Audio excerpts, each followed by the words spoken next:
लीलावती देवी महिला महाविद्यालय के ऑनलाइन एजुकेशन में आपका स्वागत है। पिछली क्लास में हम लोग पढ़ रहे थे जनसंख्या शिक्षा, जिसमें हम लोगों ने पढ़ लिया था जनसंख्या शिक्षा का अर्थ, जनसंख्या शिक्षा की आवश्यकता, उसके उद्देश्य एवं महत्व। आज हम लोग पढ़ेंगे भारत की जनसंख्या 2011 के बारे में, या भारत की जनगणना 2011 के बारे में कि हमारे देश में आप सभी को पता है कि प्रत्येक 10 वर्ष में देश की जनगणना की जाती है और जनगणना के द्वारा यह पता लगाया जाता है कि कितनी जनसंख्या में वृद्धि हुई, कितने लोग साक्षर हुए, कितना हमारा वृद्धि दर रहा और विभिन्न प्रकार की जो समस्याएं हैं उनका निदान करने के लिए भी जनगणना की जाती है, जिससे हमें सही डाटा उपलब्ध होता है। तो किसी भी देश के विकास के लिए जनगणना अत्यंत आवश्यक है। पिछली जनगणना हमारे देश में हुई थी 2011 में। अभी जो जनगणना होनी है वो 2021 में होनी है, प्रत्येक 10 वर्ष में होती है। तो पिछली 10 वर्षीय जो दशक में जो जनगणना हुई है उसमें क्या जनसंख्या थी, साक्षरता दर क्या थी, इसके बारे में हम लोग देखेंगे। तो सबसे पहला पॉइंट इसमें कि 2011 की जनगणना में कुल जनसंख्या 121 करोड़ दर्ज की गई। जनगणना में पुरुषों की जनसंख्या 62.37 करोड़ पाई गई। जनगणना में महिलाओं की जनसंख्या 58.67 करोड़ दर्ज की गई। साथ ही 2011 की जनगणना में एक दशक में 17.64 वृद्धि दर दर्ज की गई कि एक दशक में 17.64 वृद्धि दर रही। इसके बाद हम लोग देखेंगे उत्तर प्रदेश की जनसंख्या 2011, मतलब जनगणना में 2011 में उत्तर प्रदेश की क्या स्थिति रही। तो सबसे पहला तो पॉइंट यह है कि 2011 की जनगणना में उत्तर प्रदेश सर्वाधिक जनसंख्या वाला राज्य बन गया। 2011 की जनगणना में उत्तर प्रदेश की जनसंख्या 19,98,12,341 लगभग 20 करोड़ दर्ज की गई। यह देश की जनसंख्या का कुल 16% भाग है। कहीं कहीं बुक में आपको 16.50% भी लिखा मिलेगा। इसके साथ ही जनगणना में पुरुषों की जनसंख्या 10,44,80,510 दर्ज की गई। साथ ही महिलाओं की जनसंख्या 9,53,31,821 दर्ज की गई। यदि साक्षरता दर की बात करें तो जो समग्र साक्षरता दर था उत्तर प्रदेश का वह 67.68% पाया गया, जिसमें पुरुषों की साक्षरता दर के बारे में बात करें तो वह 77.28% था और महिलाओं की साक्षरता दर के बारे में बात करें तो वह 57.18% था। अब उत्तर प्रदेश में जनसंख्या घनत्व के बारे में बात करें तो 829 प्रति वर्ग किमी दर्ज किया गया। लिंग अनुपात के बारे में बात किया जाए तो 1000 पुरुषों में 912 स्त्रियां दर्ज की गई। इसके बाद उत्तर प्रदेश का जनसंख्या वृद्धि दर की बात की जाए तो 20.23% दर्ज किया गया।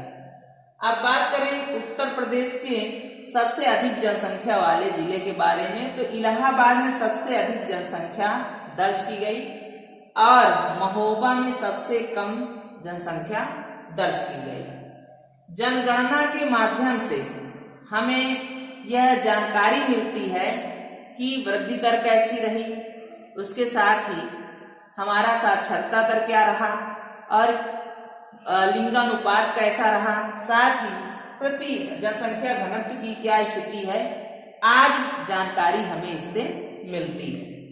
इसके बाद हम लोग देखेंगे समयानुरूप मानव संसाधन का विकास। सबसे पहले हम लोग समझेंगे मानव संसाधन के बारे में। मानव संसाधन क्या होता है? तो किसी भी देश की जनसंख्या जो शिक्षित है, प्रशिक्षित है और विभिन्न कार्यों में अपना योगदान प्रदान कर रही है, उत्पादन आदि के क्षेत्र में अपना उत्कृष्ट प्रदान कर रही है, उत्कृष्ट योगदान दे रही है, वह मानव संसाधन कहलाता है। तो मानव संसाधन से यहाँ पर आशय उस जनसंख्या से है जो देश के निर्माण में अपनी अहम भूमिका निभाती है। अब आप सबको पता है कि हमारे देश में जनसंख्या की कोई कमी नहीं है। हमारे यहाँ पर्याप्त जनसंख्या है। जनसंख्या के क्षेत्र में आप सभी जानते हैं कि हमारा दूसरा स्थान है। ऐसे में जब इतनी ज्यादा जनसंख्या है जिसमें युवाओं की भागीदारी इतनी अधिक है, ऐसे में हमें उसका सही से प्रयोग करना चाहिए। किंतु अब बात यहाँ पर यह है कि समयानुरूप मानव संसाधन का विकास। वास्तविकता यह है कि हमारे देश में जनसंख्या तो अधिक है, किंतु वह समय के अनुरूप प्रशिक्षित नहीं है, ट्रेंड नहीं है। कारण यह है कि हमारे यहाँ जो जनसंख्या है वह पुराने जो रीति रिवाज हैं या पुरानी परंपराओं हैं उनमें जकड़े हुए हैं। वह नई टेक्नोलॉजी के बारे में ज्यादा नहीं जानते हैं, वह प्रशिक्षित नहीं है और प्रशिक्षित न होने की वजह से ज्यादातर वह देश में या देश के बाहर श्रमिक के रूप में ही कार्य करते हैं।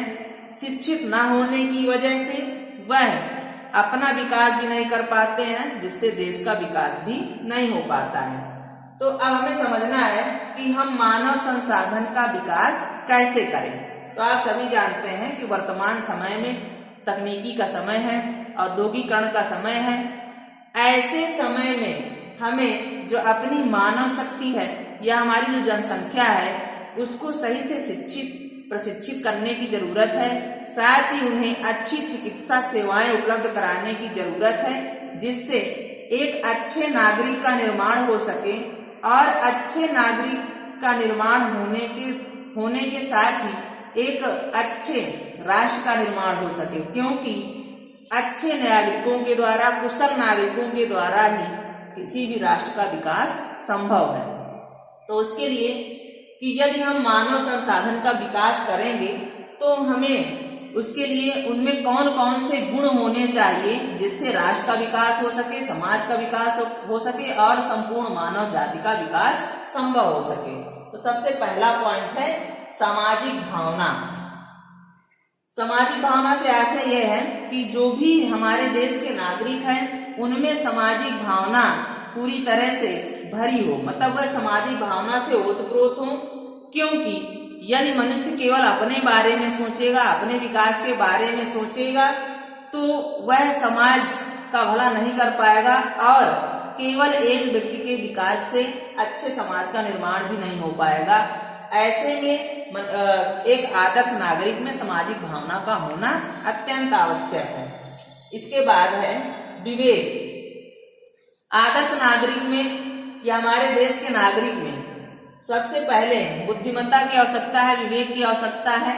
क्योंकि यदि हमारे देश के नागरिक बुद्धिमान होंगे, विवेकशील होंगे, तो वह अपनी ऊर्जा का सही दिशा में प्रयोग करेंगे और राष्ट्र निर्माण में या राष्ट्र की अखंडता, एकता में वह अपनी अहम भूमिका निभाएंगे। इसके बाद है अच्छी शिक्षा। एक आदर्श नागरिक के लिए अच्छी शिक्षा नितांत आवश्यक होती है, क्योंकि जब तक व्यक्ति शिक्षित नहीं होगा, उसे अच्छी शिक्षा नहीं दी जाएगी, तब तक वह राष्ट्र निर्माण में अपनी भूमिका नहीं निभाएगा। क्योंकि उसकी यदि सोच अच्छी नहीं होगी, राष्ट्रहित में नहीं होगी, तो वह शिक्षा प्राप्त करने के बाद भी उसका सही प्रयोग नहीं कर पाएगा और फिर एक अच्छे समाज की भावना या एक अच्छे समाज की कल्पना करना भी आसान नहीं होगा। इसके बाद है अच्छा स्वास्थ्य। आप सभी जानते हैं कि स्वस्थ शरीर में स्वस्थ मस्तिष्क का निर्माण होता है।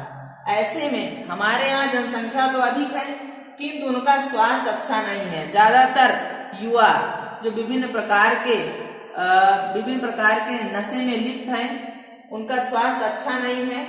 वह बहुत ही जल्द विभिन्न प्रकार के रोगों से ग्रसित हो जाते हैं, जिससे उनकी कार्य करने की क्षमता भी कम हो जाती है और वह जिस क्षेत्र में भी कार्य कर रहे होते हैं वहां पर वह बहुत अच्छा प्रदर्शन नहीं कर पाते हैं, जिससे उन्हें रोजगार भी नहीं मिल पाता। इसलिए उनके अच्छे स्वास्थ्य की व्यवस्था की जाए और यदि उनका स्वास्थ्य अच्छा होगा तो राष्ट्र के निर्माण में योगदान देंगे और एक अच्छे समाज का निर्माण हो सकेगा।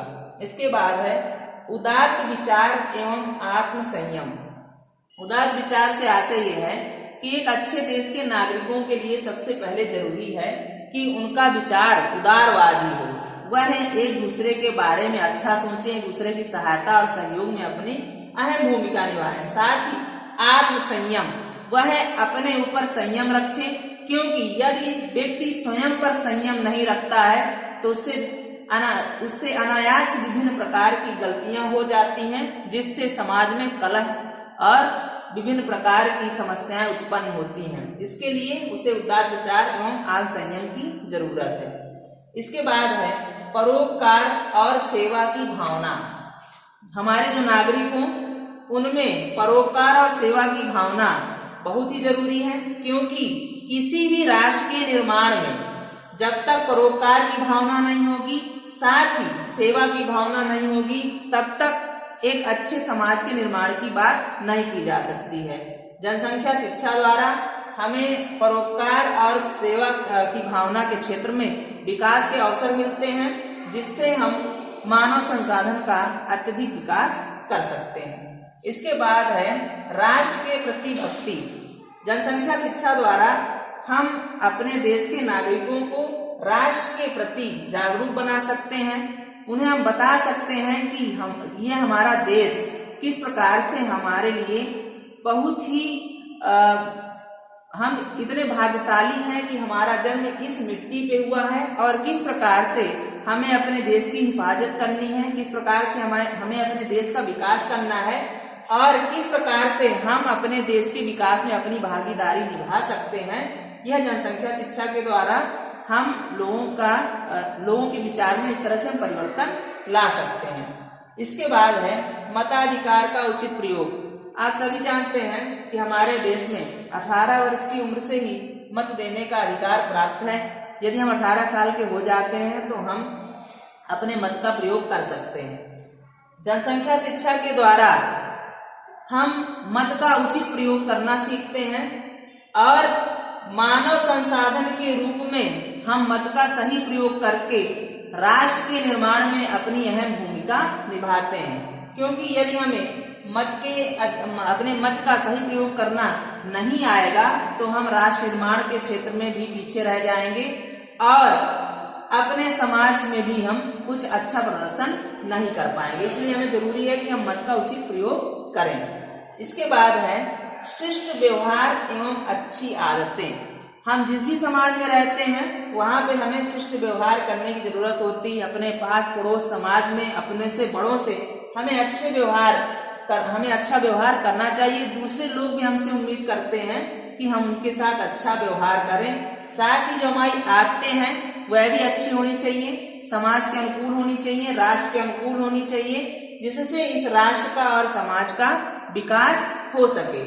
तो जनसंख्या शिक्षा द्वारा वर्तमान समय में मानव संसाधन को समय के अनुरूप विकसित करने के लिए इन आदतों का किसी भी नागरिक में होना जरूरी है, क्योंकि बिना इन आदतों के एक अच्छे नागरिक का निर्माण नहीं हो सकता, और एक अच्छे नागरिक के बिना अच्छे राष्ट्र का निर्माण नहीं हो सकता, अच्छे समाज का नहीं निर्माण हो सकता।